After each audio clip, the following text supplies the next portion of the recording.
All right, today I'm going to check out the differences between a semi-automatic and a pump action.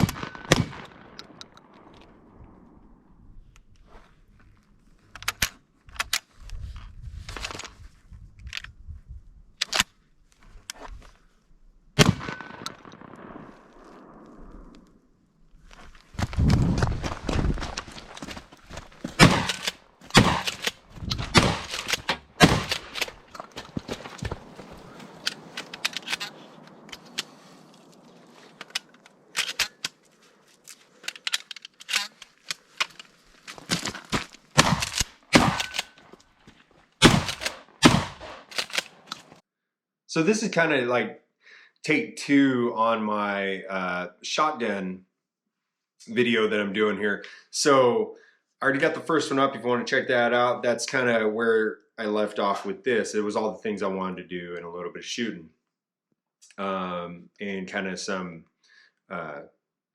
patterning of different calibers and shooting out to like 100 yards with the red dot on there.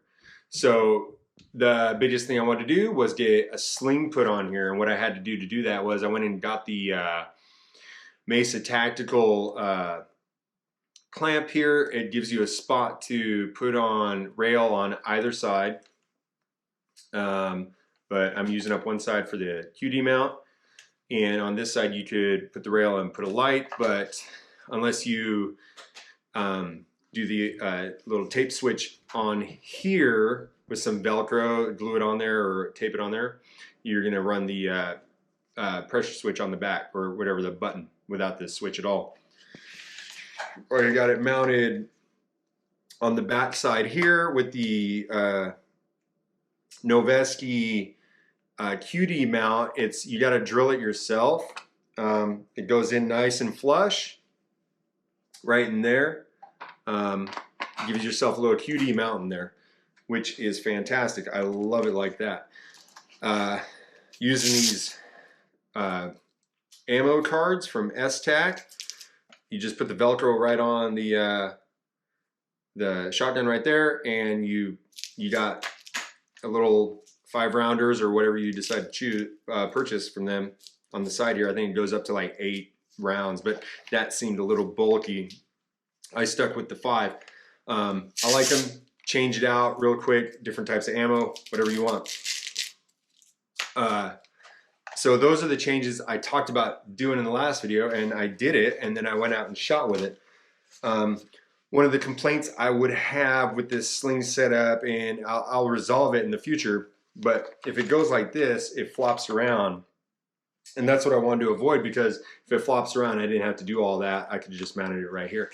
But I want it like your AR, you know, so it clears your shoulder pocket, get a nice hold on the rifle or the shotgun, and you're good to go. And most of the time, I'll be honest, it wasn't an issue, but it did flop around every now and again. In this video, I'm comparing this kind of to a pump gun. It's a Maverick 88. I get it, it's a Maverick, Mossberg nonetheless, I guess, right? Biggest thing is the location of the safety. Oops. The safety on Mossbergs, as you know, is up here, and that's what I like about it. Now on the Maverick 88, it's going to be down here, which I do not like at all.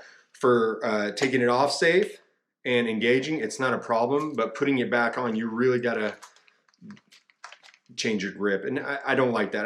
I like the thumb safety, and that's what I like. That's my preference. Other than that, though, it worked like a pump gun. It had no issues, right? Unless I short stroked it, or I forgot to rack another round in, or whatever. So if there was an issue, it was user issues. Now, issues with the 930. It's a semi-automatic. I'm using a lot of that Winchester trap round stuff. It's a super light loading, and it had some issues cycling ammo. It really did. you'd be 2, 3, 4 rounds in, and then it would quit going. The biggest, what happened most of the time was ejecting the spent casing. There was one time where it didn't pick up the new casing. It didn't grab it and pull it up. So, you know, I don't think it was like a lubrication issue. I think it's, I guess what they say about semi-autos is true. I don't know. Now, to be fair, I had zero issues with the heavier loadings like the buckshot and the slugs. And realistically, this kind of setup, you're not going to be shooting traps. So whatever, you got to find what's good for you. You know, like I'm thinking like self-defense kind of loadings on this. So I don't think it'll be an issue with that type of ammo. And of course, like any other thing, if you're going to shoot it for self-defense, you should definitely take it out on the range and shoot it and get familiar with that loading and your setup if you're going to use it for an actual dedicated self-defense weapon, right? So you want to know how that functions, and you want to have that confidence, because you know that's important. That's why you do it.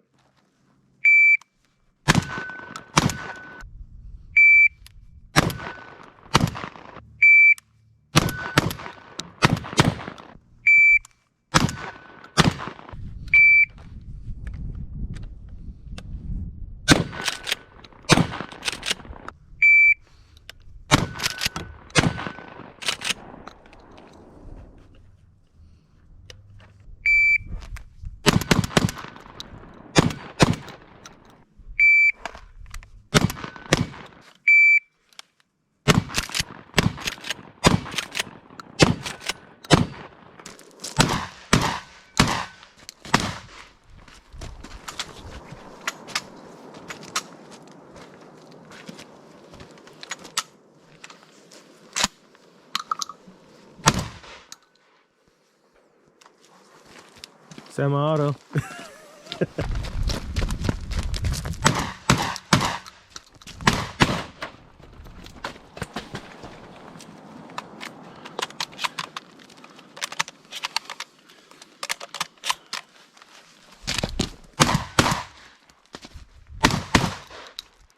All right, so looking back on that, what I was really surprised about is how much I really, really like having the red dot on there. That red dot is what makes the gun super user friendly, in my opinion. I got them on pistols, I got them on my ARs. I'm definitely gonna have them on my shotguns from here on out, pump or semi-auto. No doubt about that. Mine's set up to where it's absolute co-witness. You can shoot both eyes open, whatever, however you want to do it. I really, really like it. And it's not a fancy red dot on there. It's just that SIG Romeo 5. It's super popular and it works really, really good. And it's a relatively cheap optic. And I ran about pushing 600 rounds through this one with it on there, and the optic didn't have issues. My buddy on his pump gun, as you see in the footage, it's the same optic. It's what he's got on his, and he's got way more rounds through his than I do on mine. He hasn't had any issues.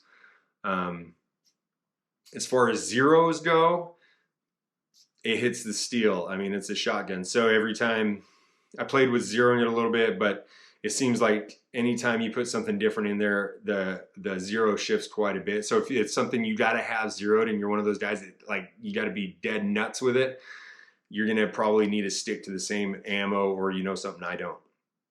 So, but that's you. You do it how you want to do it. I went ahead and zeroed it at 50 yards, and I was getting pretty good results for pushing back the slugs to 100 yards and everything close in also. So that was not an issue. So I highly recommend the 930. I highly recommend pump gun. Maverick 88 worked great. It worked fantastic. If you can get over some of the aspects of a Maverick, that's fine. Then that's your gun, you know. I think in the future I'm going to make some smaller changes to this one. and then it's going to be good to go. And I'm going to be looking to pick up a pump gun for me. I don't have one. I know I should, what kind of gun guy am I if I don't have a pump shotgun? It's something I need to get. Is this a replacement for my AR? Absolutely not. Not at this point. There's no way.